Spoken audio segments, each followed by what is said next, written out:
प्रधानमंत्री नरेंद्र मोदी आज ब्रिक्स सम्मेलन के लिए रूस रवाना हो रहे हैं। इस बार ब्रिक्स सम्मेलन रूस के कजान में हो रहा है। ब्रिक्स सम्मेलन से पहले विदेश मंत्रालय ने भारत और चीन के बीच एलएसी पर तनाव कम होने के संकेत दिए। इसके बाद ब्रिक्स सम्मेलन के दौरान पीएम मोदी और शी जिनपिंग की मुलाकात की संभावना बढ़ गई। विदेश मंत्रालय के मुताबिक एलएसी पर साल 2020 से पहले की स्थिति कायम हो सकती है। दोनों देशों के बीच जल्द ही एग्रीमेंट के ऐलान की भी संभावना है। सूत्रों के मुताबिक समझौते को ग्राउंड पर लागू करने की तैयारी चल रही है। इसमें डेपसांग और देमचौक में पेट्रोलिंग फिर से शुरू हो सकेगी। दोनों ही देशों की सेनाएं भी पीछे हटेंगी। एक्सपर्ट इस ऐलान पर भारत को लेकर बड़ी कामयाबी की बात कह रहे हैं कि ये भारत के लिए बड़ी कामयाबी है। इससे दोनों देशों के रिश्तों में तो तनाव कम होगा ही, साथ ही ब्रिक्स में भी मजबूती आएगी।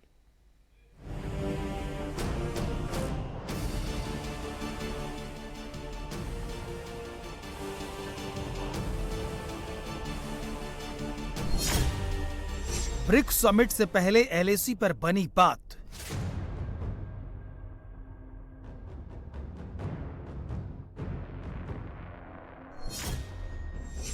एलएसी पर कम होगा तनाव, पेट्रोलिंग होगी बहाल।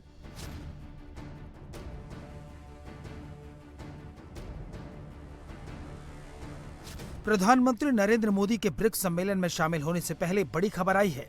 ब्रिक्स सम्मेलन में प्रधानमंत्री नरेंद्र मोदी और चीन के राष्ट्रपति शी जिनपिंग के साथ मुलाकात की कोई ऑफिशियल जानकारी साझा नहीं की गई है, लेकिन ये माना जा रहा है कि दोनों की मुलाकात हो सकती है। इसकी वजह है एलएसी को लेकर बड़ी खबर। विदेश मंत्रालय के मुताबिक भारत और चीन एलएसी पर तनाव कम करने पर राजी हो गए हैं।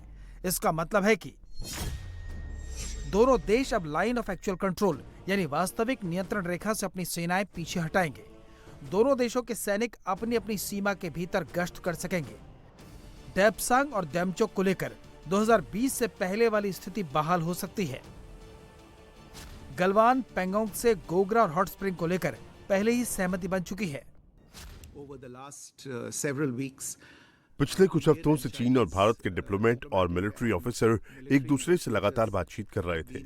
तमाम मंचों के जरिए एक दूसरे के संपर्क में थे और इन बातचीत के नतीजे में भारत और चीन की सीमा पर दोनों देशों के बीच वास्तविक नियंत्रण रेखा पर गश्त को लेकर सहमति बन गई है। इस वजह से दोनों देश डिसएंगेजमेंट करने और 2020 से खड़े हुए मसलों का समाधान करने पर राजी हो गए हैं और हम इस मामले में जल्द ही आगे जरूरी कदम उठाएंगे। And we will be taking the next steps on this. Bharat और चीन के बीच 2020 से ही लद्दाख में सीमा पर तनाव बरकरार है। दोनों देशों ने एलएसी पर टैंक, तोपें, एंटी एयरक्राफ्ट गन और मिसाइल डिफेंस सिस्टम लगा रखे हैं। दोनों देश सैनिक और कूटनीतिक स्तर पर तनाव कम करने के लिए कई राउंड की बातचीत कर चुके हैं। इस बार ये ऐलान प्रधानमंत्री मोदी के रूस दौरे से ठीक पहले किया गया है। एक्सपर्ट का मानना है कि विदेश मंत्रालय के इस बयान के बाद रूस के कजान में होने वाले ब्रिक्स सम्मेलन के दौरान प्रधानमंत्री मोदी और शी जिनपिंग की मुलाकात की संभावना बढ़ गई है।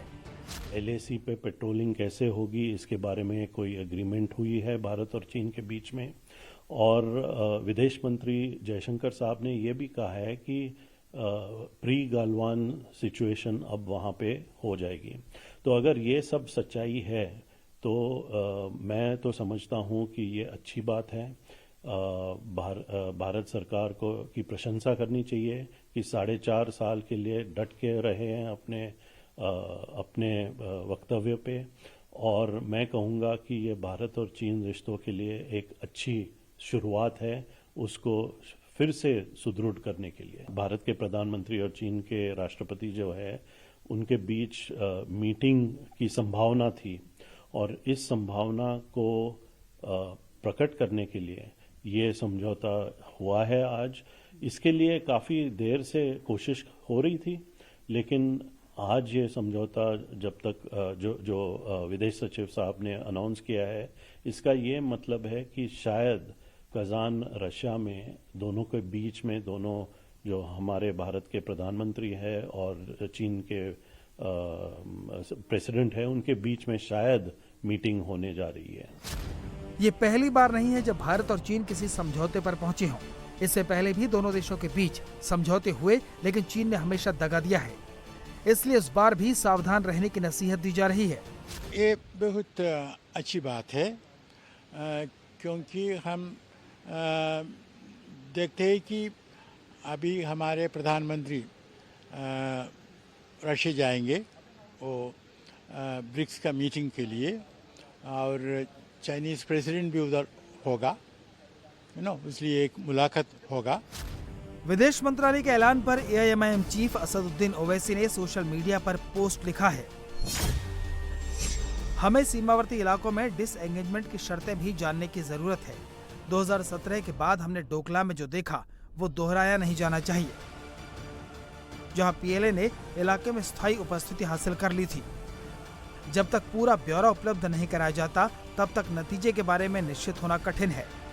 चीन के साथ जिस व्यवस्था पर सहमति बनी है, हम उसके ब्यौरे का इंतजार कर रहे हैं। विदेश सचिव की भाषा गूढ़ थी।